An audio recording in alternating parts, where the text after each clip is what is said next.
Welcome back to Living Local. One local comedian is on an important mission and is headlining his first show.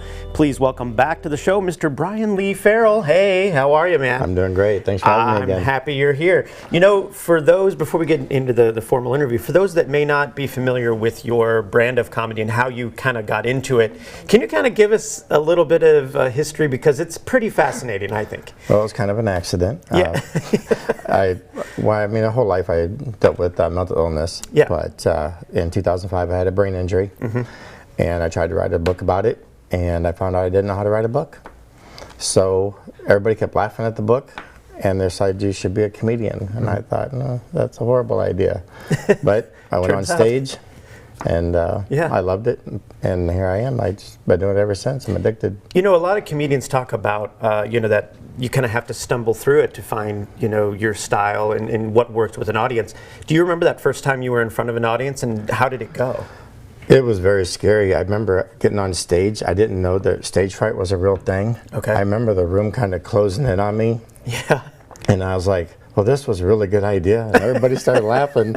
And I was like, oh, okay. I kind of snapped out of it, and everything went great after that. And it's the truth, I think, in your story. That, I mean, it's a weird thing to laugh about, but the way you portray and kind of talk about your story is pretty fascinating, because you have multiple personality disorder, right? Yeah. That's the one thing you suffer from. And and you've been able to kind of take that, and I think it's a great lesson for a lot of people, is you've been able to take, what is seemingly a terrible thing, and really put it into this really fun. You took a terrible thing and made it fun, I guess, is what I'm trying to say. Yeah, and I kind of had to. I mean, for one, I hear them talking all the time. I had to do something with them.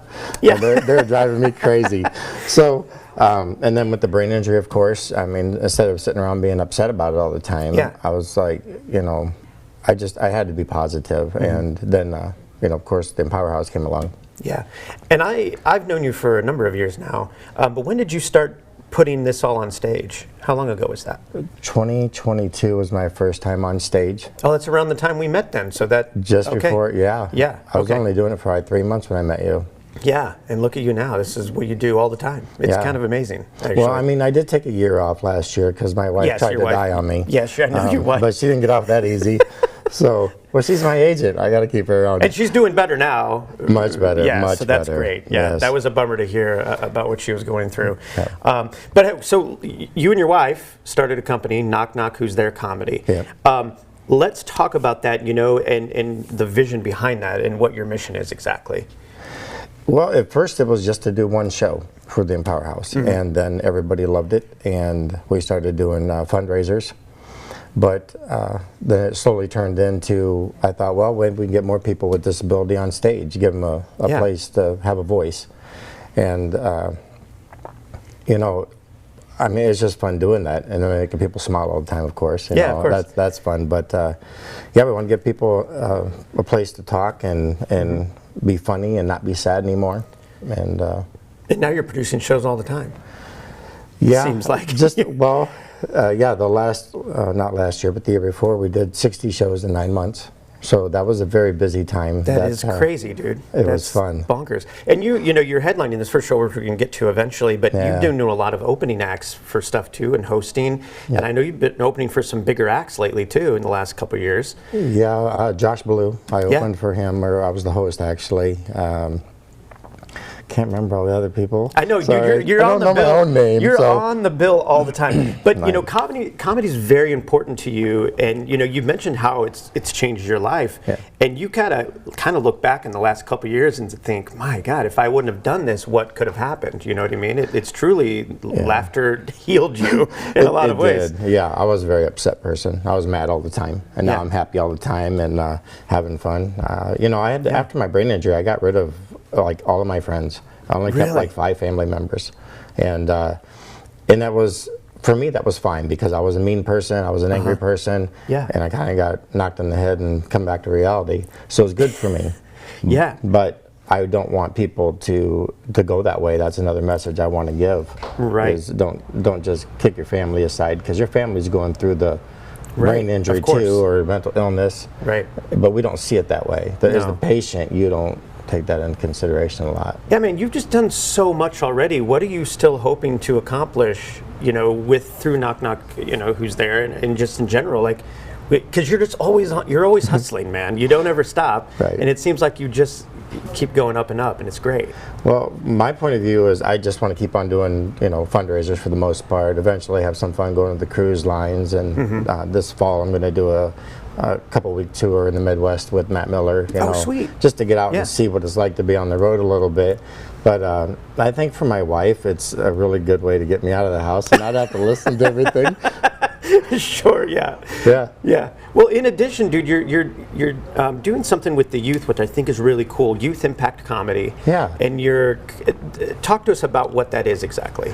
Well, it started with my wife was watching an interview with comedian Matt Rife, and he was complaining that there was nothing around when he was 11. And then she met a local comedian, JT Cage, who had the same story. Yeah. And she's like, wow, I have to do something. And I'm like, what? She's like, we're going to do something else. I said, okay. So she's doing this Youth Impact. That starts in June. It'll be ages from 12 to 18.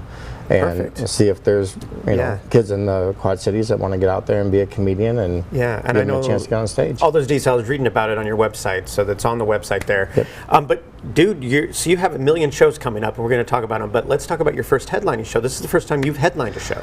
Oh yeah. Right? That's this weekend, Friday, right? Friday. Okay. Yeah. Why did it take you so long to headline a show?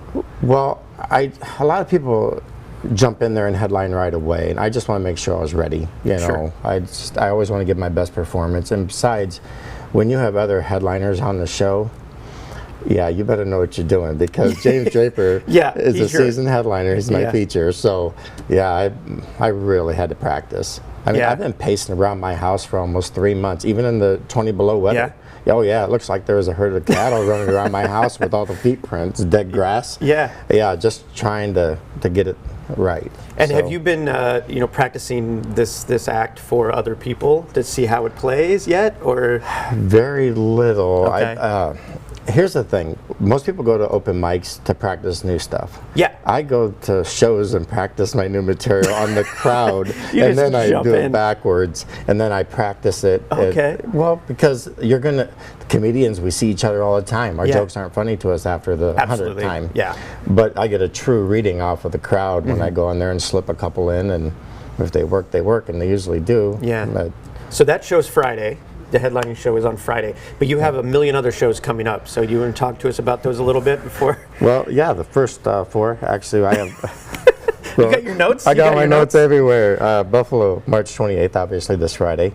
The View, April Fool's Day. That's next Tuesday. Okay. And Matt Miller will be the host there. Or I mean the headliner. I'll be the host. Sorry. Yeah. And that's okay. I have a brain injury. I'll forget. Yeah, I said that anyway. The DeWitt Opera House Theater on April 4th. I've never been there. It's really beautiful. Yeah? It's really cool, yeah. Well, I hope to have fun there. And then Speakeasy, May 3rd. Nice. And that's all I put down today because I don't want to go too far out. Yeah, But, that's amazing. That's just in the next couple weeks. That's crazy. Well, hey, man, thanks so much for coming in, and I really appreciate it. And good luck this Friday, man. That's going to be exciting. Yes, it will. Yeah, Can't man. wait. All right, for more information, you can visit knockknockqc.com. We'll have all those details posted at ourquadcities.com. More Living Local continues after the break. Stay with us.